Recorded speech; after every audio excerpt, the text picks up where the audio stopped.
the shop drawings, okay? I think just for the ease of the process, let's print on 8.5 by 11 sheets, okay?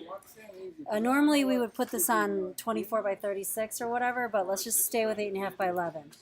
So let's go to view, and let's go to elevation, and let's go to interior elevation, and let's just plop that down in here.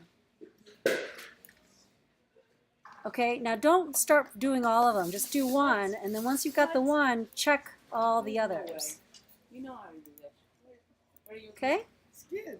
Those are my interior elevations. So the other thing I could do is I could do these from the exterior. I probably actually should do these from the exterior. So those are already set up. So let's go to the let's go to the east wall. It's kind of basic, okay? And so let's just say I want to make a shop drawing out of all this stuff. So you know, before we get there, let's actually just show you how to throw stuff on sheets, okay? So we have our plan here that is way too big. This would basically be the site plan. So, you know, here's a site plan. The site plan can really be more like 1/8 inch. And we would hide the interior elevation in the site plan. So, but then on top of this skid, you have your frame. I'm just going to hide this stuff to clean up my site plan. Okay, so let's just see how you make a sheet.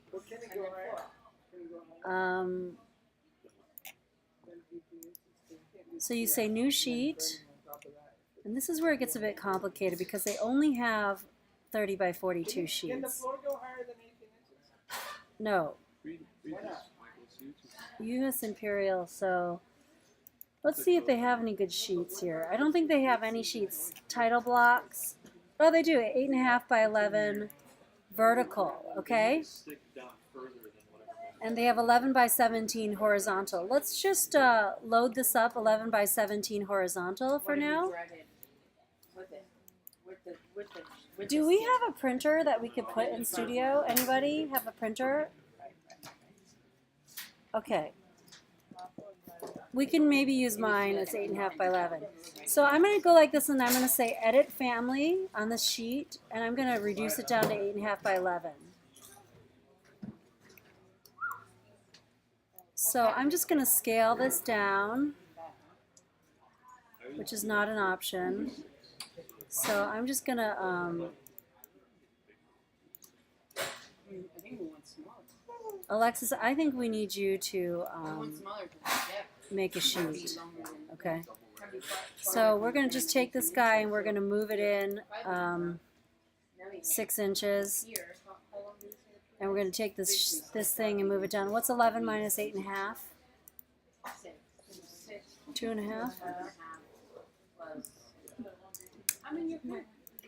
Okay.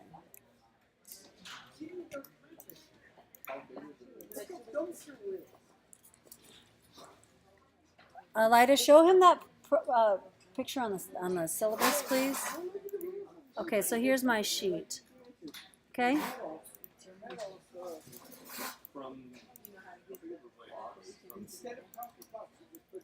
Alexis, we kind of want to shrink this down a bit. It's taking up too much space, okay? So I think we just need to pull this line like down to here or so, okay? Like, anyways, for now this is good, okay? And you can you customize it so it says whatever Cal Poly we want to. I'd even put our logo on there and a couple other things, okay? For now this is good, but first before I load into project, I have to save as because I don't want to save over the one that I already had. So I'm going to always put our custom families, we always will put into our folder. Well, this is all metal framing. So I'm going to put under designs, skyline, Revit, families, and I'm going to call this title block. And then I'm going to load it into the project. Okay, So now when I go to new sheet, I have that option. Oh shoot, I didn't change a couple things here. So Alexis will do a little bit better job than me, but when you do these guys, you have to do the types and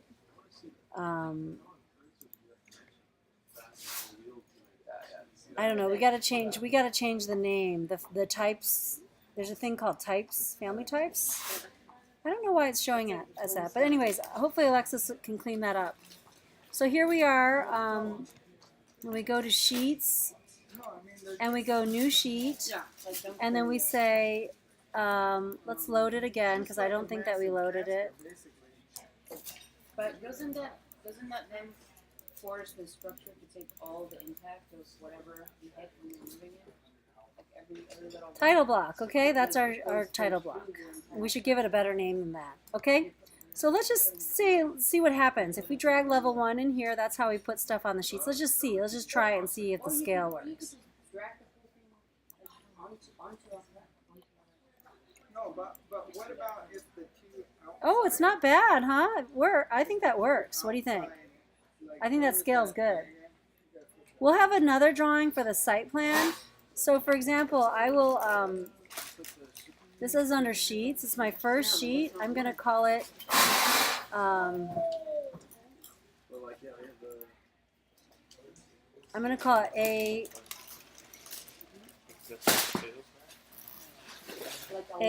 1.1, and I'm going to call it floor plan, okay? First floor, level 1, okay? Then I'm going to make a new sheet. I'm going to delete this one here, and I'm going to put a site plan. That's the one that's going to have everything on it, and that we'll do a blow up of the ramp, you know, on another sheet, because the ramp wants to be its own sheet. We don't need to worry about the ramp so much right now. I feel like you guys, team floor and foundation, you got to design the ramp. Okay, and Can we not build that? Can we just say? We could try. We could try. We may not have money for that, so we could do that. Okay, so I'm making a new sheet again, and I'm going to title block, and this time I'm bringing my site plan on here. Okay.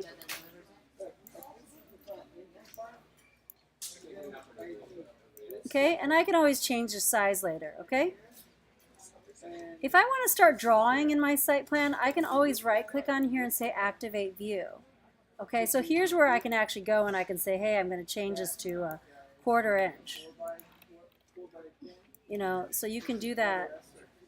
Oops, careful. You need to deactivate the view to move something. So that's not good because that's the same as our floor plan, so we want to keep it small. Okay, so that's our site plan. So something you notice here is that when you have this guy here, this guy's all the way down here.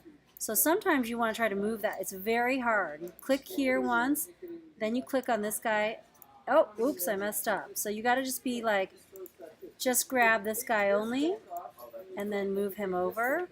And then to shorten this guy up is also very hard. This time you got to click on this guy and then shorten it up. It's very difficult. Okay?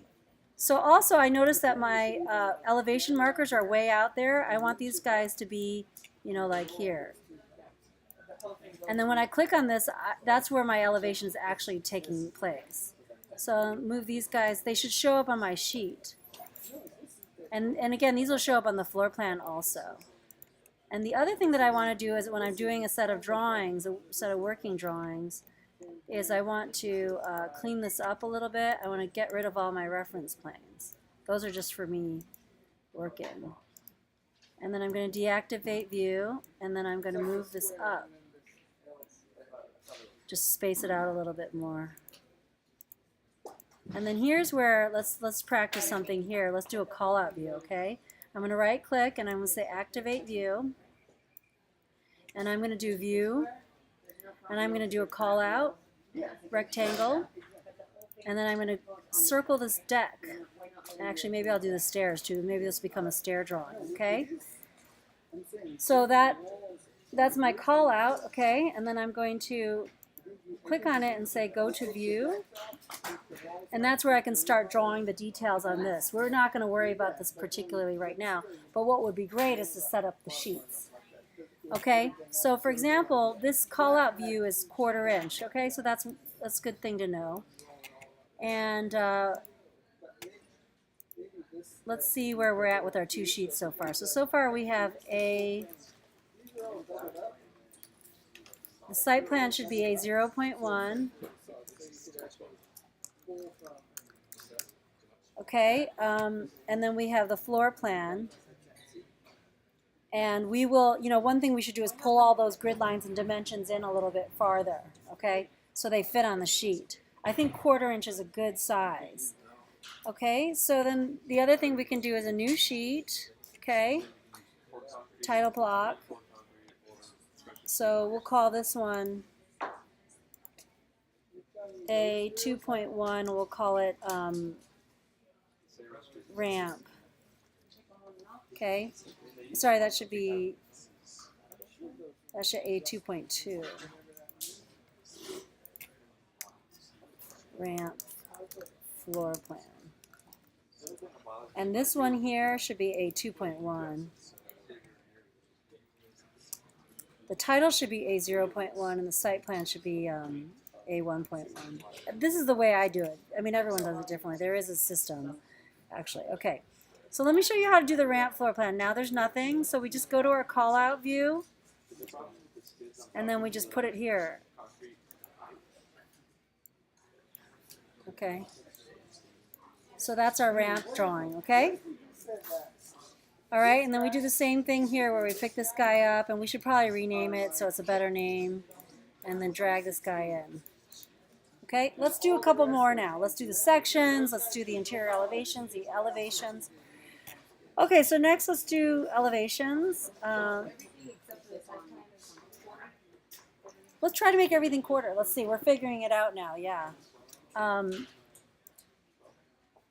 One thing I like to do, Alexis, is I like to reduce these grid line bubbles. I kind of customize all that stuff. It's a pain, but when it's 8.5 by 11, they're too big. So, I mean, it'd be good if you kind of get like a team, get your team working so they can learn how to do some of that stuff, so somebody can do that stuff. Okay, so let's do a new sheet for the elevations. Right click, new sheet. Okay, we're going to call this a 3.1, and we'll just call it front elevation. And then the front elevation is actually the west here, so we should rename these. So this is the wrong scale. So what I suggest you do is, if it's the wrong scale, you can activate view and change it like I did last time, but the better thing to do is just to go back to the original view and change it there to 1/4 inch. And try to clean it up, before you stick it in there, as much as you can. And we really, what we really need to do ASAP is shrink this building down more. Okay, it's just gonna.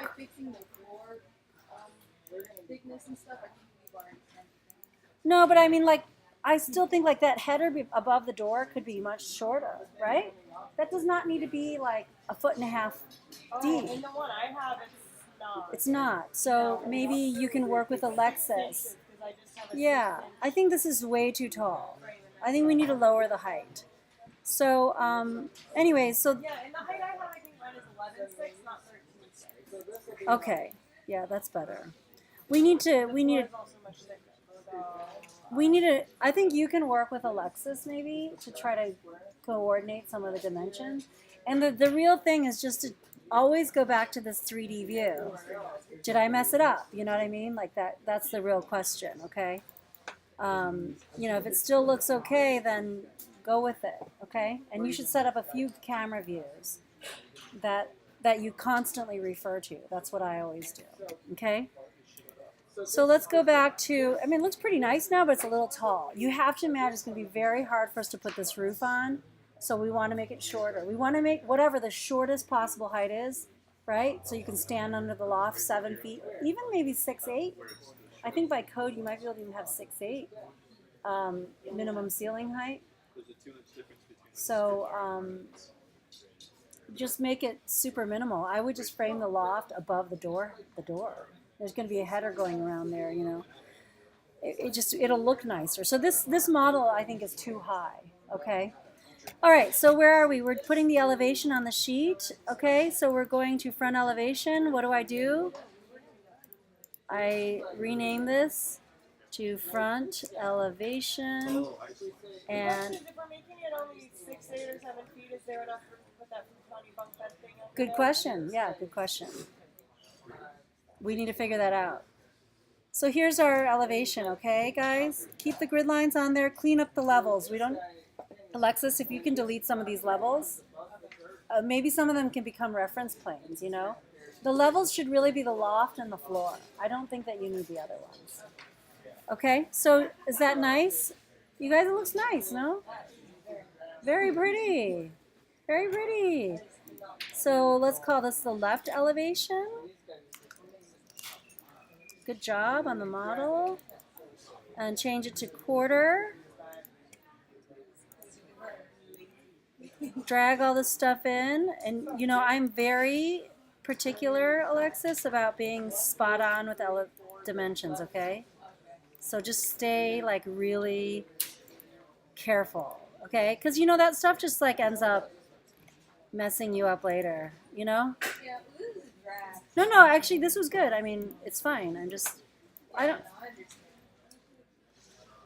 you can see when I like laid out those studs that I'm just kind of really particular. Anyways, I'll let you do this stuff, okay? But I'm dragging the levels in. Okay, so that's our other elevation, and I'm going to put that on a sheet, okay? And then we'll move on to sections, okay? Any questions on elevations? No? Yes? Easy peasy, right? How did you fix the walls to Easy peasy. base plate? Look at that, done. And then, Alexis, try to get them all in the same plane. It's hard in Revit. Like maybe add some reference lines on the sheet to align so that so when you flip through the PDF, it's not like, okay? So, okay, so let's make a section. Oh, we gotta still do this loft and all this other stuff, but I think she actually already did it. So the section, you go to View, Section, and you just draw your sections like that. Draw another section through here. I mean, I don't know, we may want to have 2 sections this way, you know, one through the loft and one through the door.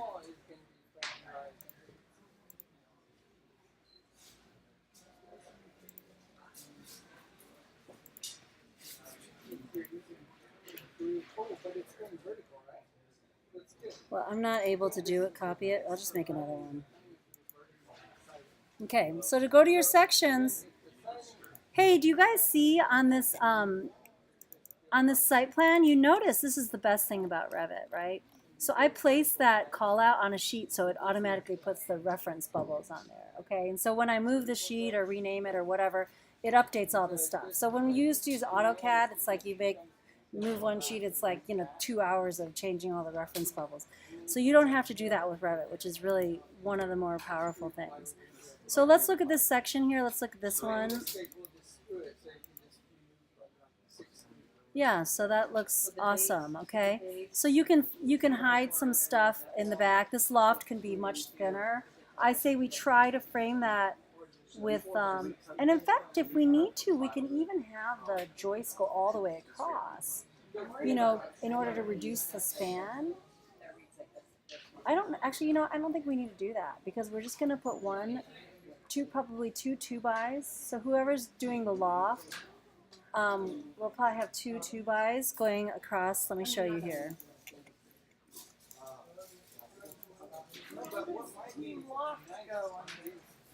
Team loft will have to be the floor. Yeah, but that's easy. The loft is easy. You would just put a ledger. We'll just hang a ledger.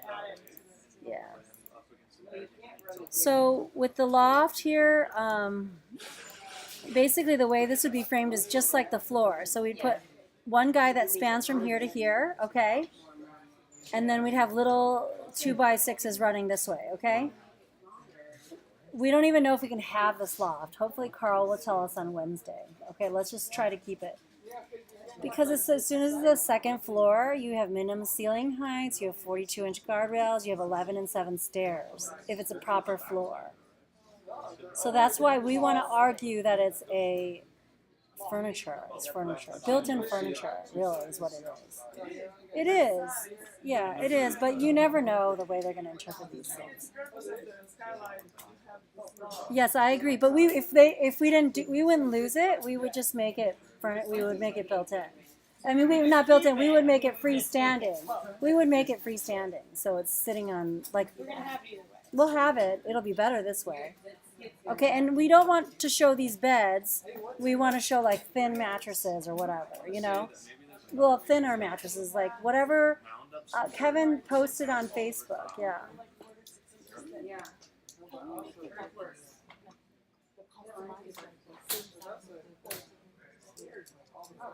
Yeah, you know, you can just go out and buy foam, you know, and cover it with vinyl. So we can customize the sizing. It would be better probably if we use that stuff because then they could just replace it. Every time it gets ruined, which is going to happen a lot, then they could just go buy a new one. So try not to do custom stuff, okay? All right, let's do the shop drawing stuff, okay, for the framing guys. So let me hit save. We were talking about this ramp and just. Let's hit stop recording.